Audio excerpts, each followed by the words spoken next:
नमस्कार किसान भाइयों, आप सभी का स्वागत है आपके अपने ही चैनल फार्मर कुणाल पे। आज आप सभी को बहुत ही ज़बरदस्त बुल के बारे में बताया जा रहा है, जिस बुल का नाम है मैक्सिमस, जो बहुत ही शानदार बुल है। WWS के लेटेस्ट बुल है, जिस बुल का सीमन इंडिया में अवेलेबल है। यह एक इम्पोर्टेड सीमन है जिसका प्राइस एक्सॉर्टेड का 4500 है और कन्वेंशनल का 1250। बहुत ही शानदार सीमन है। जिन भाइयों को अपने फार्म पे WWS का सीमन लगवाना है तो इस बुल से आप स्टार्ट कर सकते हैं। बहुत ही शानदार रिजल्ट देखने को मिलेगा। इसकी जो पेडिग्री है Roland x blow torch x Yoder, जो बहुत ही शानदार योडर बहुत ही तगड़ा बुल रह चुके हैं। इसकी जो नॉर्थ अमेरिका में इस ब्लड लाइन की बुल बहुत ही शानदार प्रदर्शन कर चुके हैं, कंपटीशन में चैंपियन रह चुकी है। योडर ब्लड लाइन की बहुत ही तगड़ा प्रदर्शन रह चुका है। आप अपने फार्म पे यूज कीजिए, बहुत ही शानदार रिजल्ट देखने को मिलेगा। इसकी जो शायर हैं, पिता जो है प्रोजेनिसिस मॉडेस्ट रोलैंड 512, जो बहुत ही शानदार है। शायर कहते हैं पिता को। डैम है जो मदर है pine tree SSI 98393412 ET। GP मतलब गुड परफॉर्मेंस जो है 83 है, किसी में एक्सीलेंट रहता है, किसी में VG रहता है।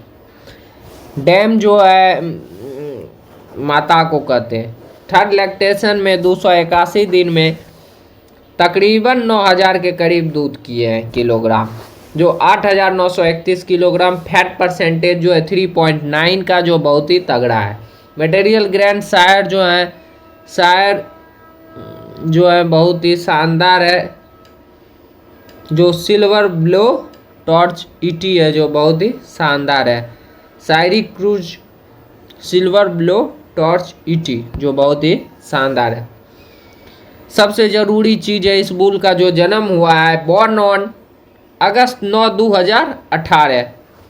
यह एक young proven genomic tested bull है, जो बहुत ही शानदार है। अब किसी भी कंपनी का ABS हो या SAG हो या ST जेनेटिक्स हो, सब जेनोमिक बुल आता है, प्रोवन बुल आ रहा है। तो इसलिए आपको घबराना नहीं चाहिए कि जेनोमिक और प्रोवन में क्या अंतर है। सब अच्छे बुल आ रहे हैं, सबका जेनोमिक प्रोवन बुल आ रहे हैं। प्रोवन मतलब जिसकी बछड़ी आ गई जेनोमिक, जो कम दूध करने वाली गाय है, अगर उसमें अच्छा सीमन लगाएंगे तो उसकी जो बच्ची आएगी, अनुमान लगाया जाता है कि इतना तकरीबन 80 से 85% उसकी बछड़ी में इम्प्रूवमेंट, माँ से उसकी बछड़ी में जो है ना ज़्यादा दूध देखने को मिलेगा। ये जेनोमिक बुल में ये फ़र्क देखने को मिलता है। और प्रोवन बुल वो है जिसकी बछड़ी आ चुकी है और वो मिल्किंग दे रही है, और जिसका पता चल चुका है इतना मिल्क दे रही है। बस इतना सा फ़र्क है। जैसे इसकी डॉटर एवरेज जो है 12251 किलोग्राम, वो भी 4.30 फैट परसेंटेज के साथ, जो बहुत ही शानदार है। बीटा कैसिन जो है इसकी मिल्क जो है A1 और A2 है। कीपा कैसिन जो है AE है, जो बहुत ही शानदार है। उसके बाद TPI जितना ज़्यादा हुआ बुल उतना शानदार। टोटल प्रोडक्टिव इंडेक्स जो है 2919। Net merit profit $619। चीज़ मेरिट प्रॉफिट $628। सबसे ज़रूरी चीज़ है फर्टिलिटी इंडेक्स, जो है डॉटर फर्टिलिटी, जो आपको देखना चाहिए। फर्टिलिटी इंडेक्स जो है प्लस में है, जो 0.2 है, जो बहुत ही शानदार है 99% रिलायबिलिटी के साथ। डॉटर प्रेगनेंसी रेट जो है माइनस में हल्की सी है, जो -1.5 है। माइनस में रहने से कंसेप्शन में समझिएगा दिक्कत नहीं होता है। माइनस में रहने से इसकी जो बछड़ी है थोड़ी सी लंबे समय में हीट में आएगी, लेकिन कंसेप्शन रेट अच्छा रहेगा। और कोई बात नहीं, अगर आपका फार्म का न्यूट्रिशन वैल्यू सही है, डाइटिंग सही है, तो कंसेप्शन में कोई प्रॉब्लम देखने को नहीं मिलेगा। क्योंकि वर्ल्ड चैंपियन गाय जो पिछले साल की है ओकाफील्ड, उसकी सब कुछ माइनस में थी, सिर्फ बॉडी स्ट्रक्चर प्लस में थी, फिर भी वर्ल्ड चैम्पियन बनी। और फिफ्थ लैक्टेशन में जाकर वर्ल्ड चैम्पियन बनी। कंसप्शन रेट अच्छा था तब तो, ये कंसीव तब कर रही थी ना जब उसके न्यूट्रिशन सही थी। तो अगर आपके न्यूट्रिशन सही है फार्म की तो फिर आगे चलकर इन सब चीज़ों का दिक्कत देखने को नहीं मिलेगा। उसके बाद आपको देखना है हीफर कंसप्शन रेट बहुत ही तगड़ा है, जो प्लस में है, जो 2.4 है, जो बहुत ही शानदार। काव कंसप्शन रेट जो है हल्की सी माइनस में है, जो -0.1 है। लेकिन घबराने की कोई बात नहीं, आपको ध्यान देना है ऐसे बुल का प्रयोग करें जिसका कंसप्शन रेट प्लस में हो। अगर आपको लगता है काव कंसप्शन रेट में लगाएंगे तो वो रिपीट नहीं करेंगे, भाई ऐसा कुछ नहीं होता है, सब रिपीट करती है। कितना भी आप दुनिया का बेस्ट बुल प्रयोग करिएगा फिर भी रिपीट करेगी। कंसीव करने में आपको 4-5 बातों का ध्यान देना है। सबसे पहले पशु का डिवार्मिंग होना चाहिए सही समय पे। उसके बाद पशु का स्ट्रेस साइकिल को ध्यान देना है, कब हीट में आई, कितने देर बाद हीट पे देना है उसे सीमन, लंबी हीट में तो नहीं रह रही है। 2 चीज़ हुआ। तीसरा चीज़ उसको मिनरल मिक्सचर मिलना चाहिए, हाई पशु है, हाई मिल्किंग पशु है, क्योंकि मिनरल की कमी के कारण भी कंसीव नहीं करती है।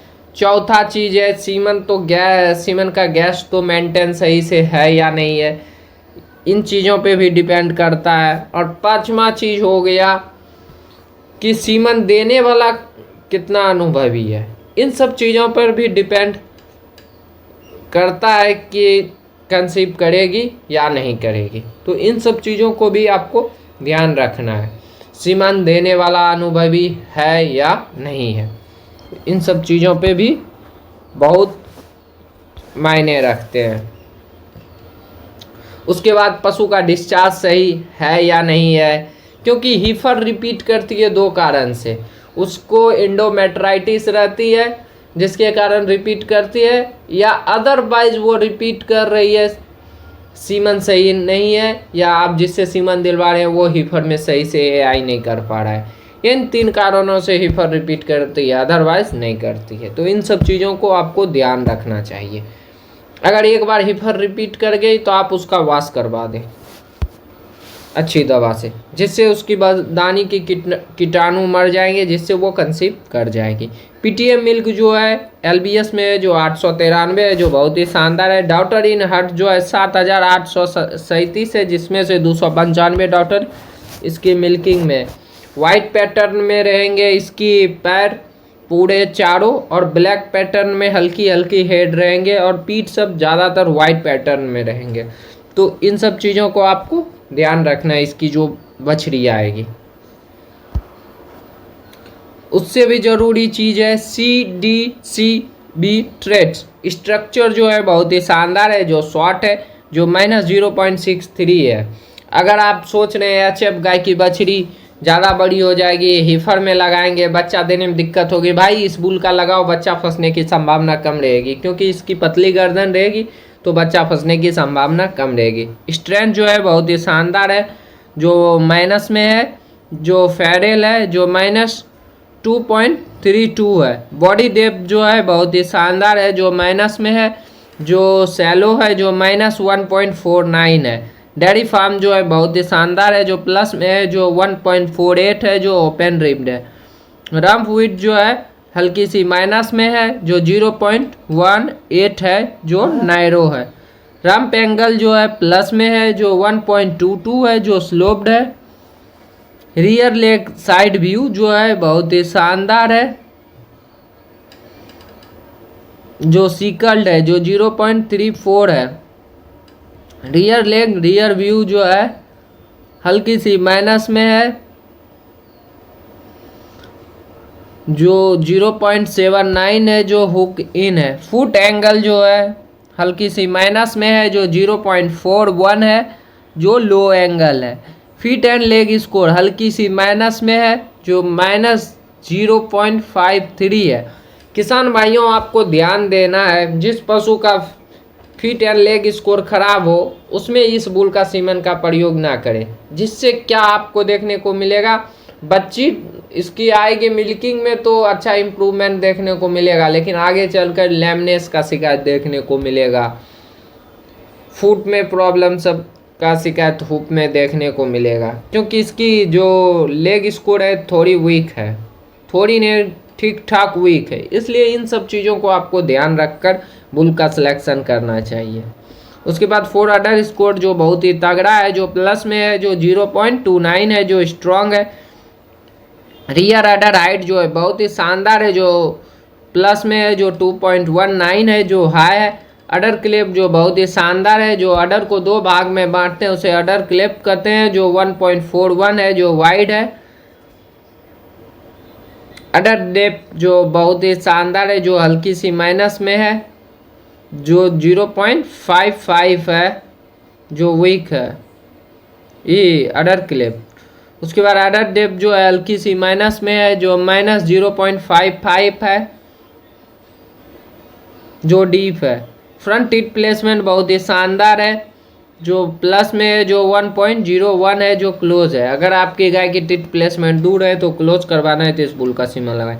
रियर टीथ प्लेसमेंट बहुत ही शानदार है, जो 0.75 है, जो क्लोज है। टीथ लेंथ जो है शॉर्ट है, जो बहुत ही शानदार है, क्योंकि मस्टाइटिस से बचना है तो टीथ लेंथ छोटी रहनी चाहिए, क्योंकि टीथ लेंथ छोटी रहने से मस्टाइटिस होने की संभावना आपके पशु में कम हो जाता है। लेकिन आपको ध्यान देना है, जिस बुल का सोमेटिक सेल स्कोर 3 से नीचे रहेगा उस बुल का प्रयोग करेंगे तो उसमें आपको मस्टाइटिस होने की संभावना 90% कम रहेगी। इस बुल में जो है 3.06 है सोमेटिक सेल स्कोर। तो इन सब चीज़ों को आपको देखकर आपको बुल का सिलेक्शन करना चाहिए, क्योंकि इससे भी अच्छे बुल हैं। तो इन सब चीज़ों को आपको देखकर बुल का सिलेक्शन करना चाहिए। यह वीडियो बनाने का सिर्फ पर्पस है कि आप ये गलती ना करें कि सीमन लगा दिए, गलती हो गया, लगा दिए इतना कॉस्टली सीमन, इसका सोमेटिक सेल स्कोर इतना है, ये इतना है। तो इन सब चीज़ों से आपको बचना चाहिए। सायर एस देखिए 1.8 है और डाउटर एस जो है 1.8 है। बच्चा फंसने की संभावना बहुत कम है। आजकल बहुत सारी कंपनियां जो बुल बना रही है उसका 2 से कम ही आ रहा है। जिसकी 2 से कम आ रही है उसमें गर्दन जितनी पतली रहेगी उसमें बच्चा फंसने की संभावना उतनी कम रहेगी। और प्रोडक्टिव लाइफ जो है 1.9 है, जो बहुत ही शानदार। प्रोडक्टिव लाइफ जितना ज़्यादा रहेगा पशु आपका उतना लंबे समय तक मिल्किंग करेंगे। जो जनरल सीमन की बछड़ी रहती है वो जल्दी से मिल्किंग में आती है और जल्दी से चला जाती है, लेकिन अच्छे सीमन की जो रहती है वो लंबे समय तक दूध मेंटेन रखती है। उसको ड्राई करने में किसान का पसीना छूट जाता है। तो इन सब चीज़ों को ध्यान रखना है और वीडियो को ज़्यादा से ज़्यादा शेयर करें, लाइक करें, कमेंट करें। थैंक यू, धन्यवाद।